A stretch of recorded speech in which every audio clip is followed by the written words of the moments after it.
here. We're just at least 22 people here, okay? We're just regular people. We have never done this before. I don't know, has anybody ever been to Jim Bell's office before? No, we've never been there before. And we're just going to go in there, and we've printed out the information from Capital Resource about in opposition to AB 2943. We're going to ask to speak to the senator. Probably not there, but we're going to ask to speak to him. We're going to tell everybody what why we're opposed to AB 2943, and leave. Very simple. So we'll let you know how it comes out.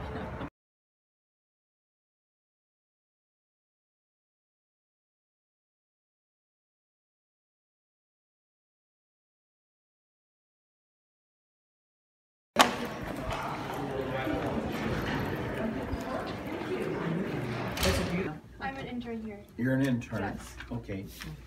Then as an intern, I have to tell you that I'm a retired law enforcement officer in Santa Clara County. I worked 21 and a half years in the jails, okay, with the DOC.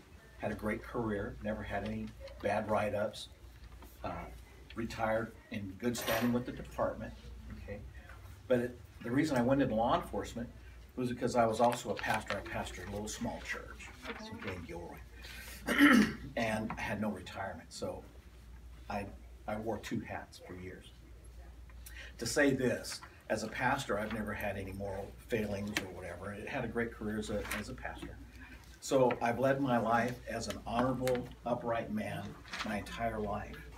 And what this bill does, it's going to turn me now into a felon. The very same people that I housed in Main Jail and Elmwood, it's going to make me one of those for speaking truth. That's insane. I'm a man of honor and integrity who loves God and loves people. And the group of people. The same thing applies to the AB 2943, and that is this. In other words, if you're a pastor or a counseling group or a ministry or something, and then very simply, if you're counseling people who are in the homosexual lifestyle or who want to come out of it, okay. We're not talking force, we're not talking coercion, we're not talking about doing anything that would be wrong, but just simply counseling people, or somebody, a servant in a bookstore recommending a book, okay, on how to come out of the homosexual lifestyle, then that would be forbidden by this law, okay? On the same token, this law would not apply for counseling people, counseling homosexual groups, people that want to stay in that lifestyle. Again, it's the violation of the neutrality of the law, and I find that most offensive. It's the abrogation of our First Amendment rights. Traditional families and conservative people want to have, the First Amendment right. Right. Our right to speak and to counsel the way we feel like it. Okay. And he cannot take away the conservatives' First Amendment right. Did you guys? In a few minutes. The trajectory of this is bad. Now we agree that the Bible, this bill does not ban the Bible, but the trajectory of this bill, it's the front wedge that we perceive using the consumer protection law as a bludgeon. We cannot help, and this is my opinion, okay, and I could be wrong here, but I believe I'm right. This bill is a bludgeon. It's moving so fast that the community of faith across the board, even though this would affect Islamic people, this would affect conservative Jews, this would affect Christians across the board who believe in traditional family values. This is moving so fast with the bludgeon that we don't have time to respond. It was effort enough to get us all together. So you can understand the intensity. So pastors couldn't counsel someone who has homosexual feelings who want to come out of that, okay? But it's okay for somebody who has homosexual feelings to get counseling to stay in that lifestyle. You can understand the abrogation of the neutrality of the law and how concerned we are about this and how immediate this is. This is right before us. This thing becomes law. It's going to be very, very difficult for us to overturn. Okay. And it's done with the intention of muzzling the conservative people. It's done with the intention of shutting us up. And for that, we must speak up boldly, and we want the intensity and the passion that we're all expressing here to come forward into the state senators, and he will appreciate that. We're not just a group of average people, but we are most concerned about this. Thank you. Thank you very much. What Peter said was very eloquent. We just believe in religious freedom and the freedom to choose. And many Democrats, people like our senator, believe in the freedom to choose in almost every other area of life, except when it comes to something like this that has maybe a Judeo-Christian foundation. Something, and all we're asking is that people will be able to come to a pastor, come to a counselor, and seek help if they wish. We're not going to we're not for going out and strong arming the LGBT community and grabbing them and bringing them in and torturing them. That is not what it's about. Which is where we've been caricatured. We all love. They can do what they want. We all love folks in the LGBT community. We have family in that community. And we have never subjected them to shock treatment. We don't bang their heads against a wall to change them. We love them and we take a bullet for them. That's right. But we Let me just say one thing real quick. Ma'am, I was in I'm retired law enforcement. Okay, Sheriff's Department here in Santa Clara County. I worked at the DOC before it became the Sheriff's Department, 6 months before I left. I was in communication this morning with 3 officers, 2 retired, 1 man that's at Elmwood right now working. And all of us believers, okay, and all of us in agreement on this issue. It's ironic that as a sheriff's deputy or as a correctional officer, that now if I respond to someone who is wanting help or has some questions, okay, and I speak into their life, that now I've committed a felony under this law, and now you're going to house me with the same people that I kept locked up at Main Jail and at Elmwood. That's insane, man. That's it. I've led an honorable life my entire life.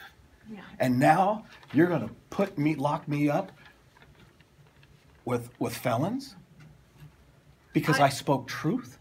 Senator, that the men that I'm in associate with that's still working in the jail, we will not be silenced. And not by way of being rude or obnoxious, but speaking truth into people's lives who are hurting, that want to be set free. So tell them.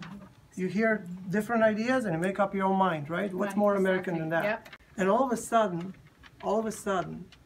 then I see people trying to create laws to tell you how to think, what to say. We've seen this in Canada with Jordan Peterson, right? All of a sudden, like if you have an opinion, and if you say something and that opinion doesn't align with state-approved way of thinking, then all of a sudden, you know, it's like we're talking about fines, jail, losing your job.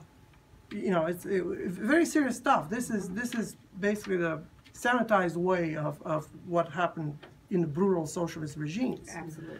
And communism. Yeah, thank you. Which never existed, by the way. I've lived in a socialist country I was born and raised there. I came here when I was almost 22 years old, and I've never met a socialist who acts in a socialist way. They just talk like this. These people don't exist. They're mythical beings. And anyway, so one of the reasons people are in the United States and Germany and other a handful of countries is because there's freedom, not just material prosperity, but it's freedom, and that's very important to exist. It's important to have some degree of autonomy. And you can't have autonomy if you're not allowed to think. And if you're not, you can't think if you're not allowed to speak, because thinking and speaking, you know. Okay, so what I'm trying to say here is I could probably have the same or better life other places. I could have moved into Europe and some other place closer to home, and where I was born and raised, and I chose to come and stay here. And especially California is becoming harder and harder. And one of the reasons I stay here is because of freedom. Freedom is non-negotiable. You understand? It's non-negotiable. You cannot have a good society without freedom. And that requires that the law allows people to disagree on things. We're not talking about forcing people. We're talking about anybody making their, like before you buy a car, you hear different stories and you make up your mind. But the moment you start saying, no, you can't say this, you can't say that, you can't say this and the other thing, and you can only say this, that's when you cross the line. And this is not a little line. And we see these crossings coming more and more, to the point where basically they're trying to criminalize free speech, that in the end, you can only say publicly or in interaction with others what you're allowed to say, okay? And this is one of the reasons why I left. This is one of the reasons the communist bloc didn't work. This is why people live from all over the world. Freedom is important. It's not a little thing. Because even though we are the same level of ignorance as other nations, if you are able to communicate, okay, then I may see through your ignorance and you may see through my ignorance, and eventually the truth may come out. But if you suppress people's thoughts and ability to communicate, then the truth cannot come out. It's much more difficult to come out. So then we end up with, you know, with a system that's bad. Think about the Stanford experiment and so on and so on. We are very flawed, all of us, extremely flawed. And if you're not afraid of it, if you don't think there's a monster in all of us, a potential monster in all of us, you do not understand human nature. It's extremely important to be able to talk about things. This is not the same of being verbally abusive. It's extremely important. So it's not just a Christian argument. This is not just a conservative problem. No. If all conservatives leave or die tomorrow, the country will not be better off. Okay, and we are seeing these things. I mean, you see California becoming more and more one way, and just because the Bolsheviks or the socialists or somebody takes power, control of the all system, power, propaganda, everything. That's where I grew up. They had it all. There was no natural enemy within, and yet the Soviet Union and the other states, such as Romania, which was never a Soviet Union, but it was socialist, they all failed. Who's ahead of another group of people's rights? That's not right. That's not equal protection under the law. That's not equal justice, and that's not free speech. It limits people's free association, and that's exactly what this bill is doing, is violating. Yeah, one last. But here's something, you have to listen to the voice. And let me just make a couple of quick comments. And I've got letters, I'll give it to you, copies, and pass it to whoever wants it. But this woman, Rylene, says, I lived a lesbian-gay relationship for almost 3 decades. I was in a committed, monogamous relationship with another woman for 25 years. Now I no longer have that attraction to women. Is this consistent with that gay lobby, with what the gay lobby is telling the world? No. But there are tens of thousands of us whose attractions have changed and are willing to testify to it publicly. There are many thousands more who just wish to live their lives and not go public. We are all proof that a person's attractions can change. In the U.S., we have a basic principle that each of us is free to determine who we are and who we want to be. This legislation would deprive us of that ability to do that with regard to our sexual attractions. It is oppressive to our rights, and it would be abusive of the public trust to pass this. There are other comments on here, but I'll just cap it off at that. Here's the free video. Information is available. Rylene would love to come and testify in person. So.